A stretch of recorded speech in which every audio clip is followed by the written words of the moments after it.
Hello, happy Friday. I received an email with an awesome question, and I wanted to answer it to everyone because this is such a great question that it should not be a response just to the person who had the brilliance to pose it. She's saying, I'm working on the discussion for this week, and I had a question about what is being asked. That is such an awesome critical thinking move to do. To have a question about what is being asked, to wonder what exactly is being asked. And then she goes on to say, I don't know what you mean when you said a form of political critique, even dissent. That is superb.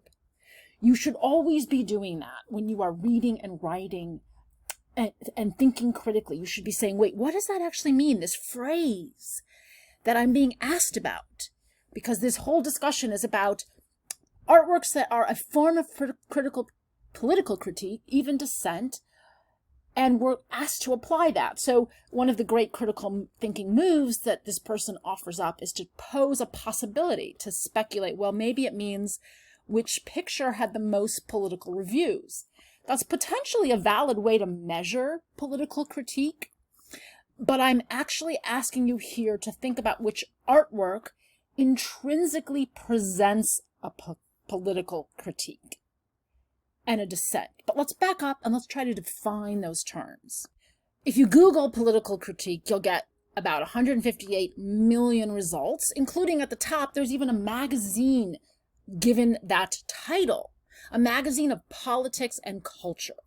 If we take the word definition and we add that to our Google search term so that we're getting more narrow, definition of political critique, well, Wikipedia, which is not a great source, usually pops up at the top and identifies it, it's an okay definition, political criticism or commentary or discussion, specific or relevant to politics. It's a little bit of a circular definition, right? Because it's political because it's dealing with politics, including policies, politicians, political parties, and types of government. So critique actually derives from Greek, the critical arts.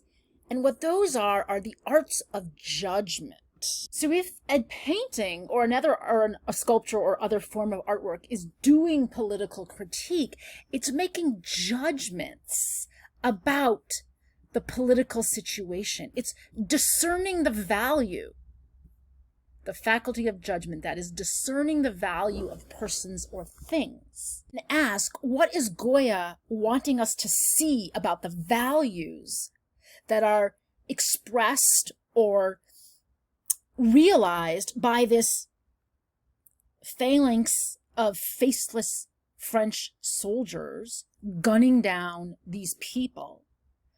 And my point here is that this is a vision of political power that is negative, which is not something that we really saw in, say, the time of Louis XIV. So if you think back to a painting like this by Peter Paul Rubens, which is Marie de Medici, her portrait being presented to Henry IV for a marriage that is a political event. This has a political subject matter because the queen and the king are entering into a political alliance through their marriage to strengthen their political power, but it is not a political critique because it doesn't ask you to question or discern whether these values are just or not. What it does is it celebrates their political power. And it's as a form of propaganda, it's trying to seduce you into thinking that they are so grand and elegant and superior, that they are like the gods and the goddesses, and they deserve their power, and their power should be unquestioned. When Goya is painting, he is willing to question power. Even when, as a court painter, he paints a portrait of the royal family, he doesn't actually make their power seem inevitable because he doesn't make them seem perfect. They seem all too human, rather frumpy, and potentially no grander than anyone else. So there's a very subtle critique, a questioning, a judgment of their power embedded within the painting itself.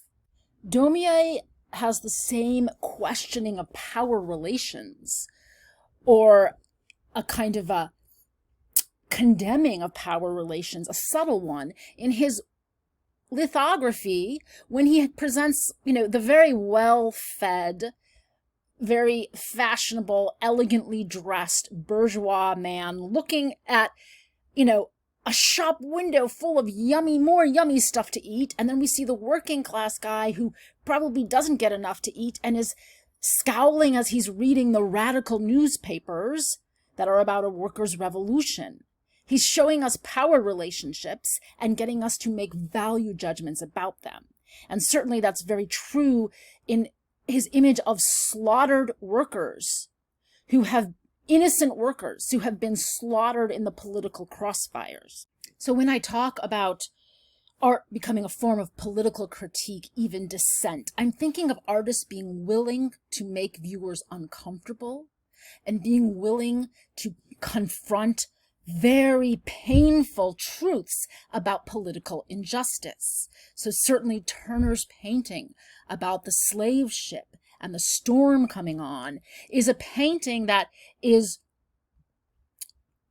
the strongest, fiercest kind of political critique of the power system of slavery and an abolitionist painting.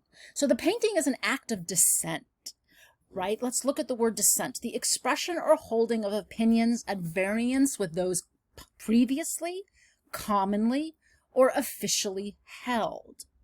This is what's very new in the 19th century, in the post-revolutionary world. Art is willing to present a view that is against what's previously, commonly, or officially held.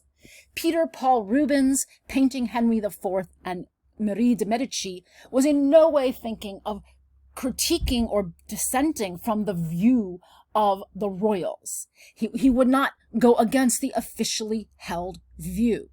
So it is actually a very new development in Western history for revolution to accompany an idea that art is going to challenge people's political comfort zone.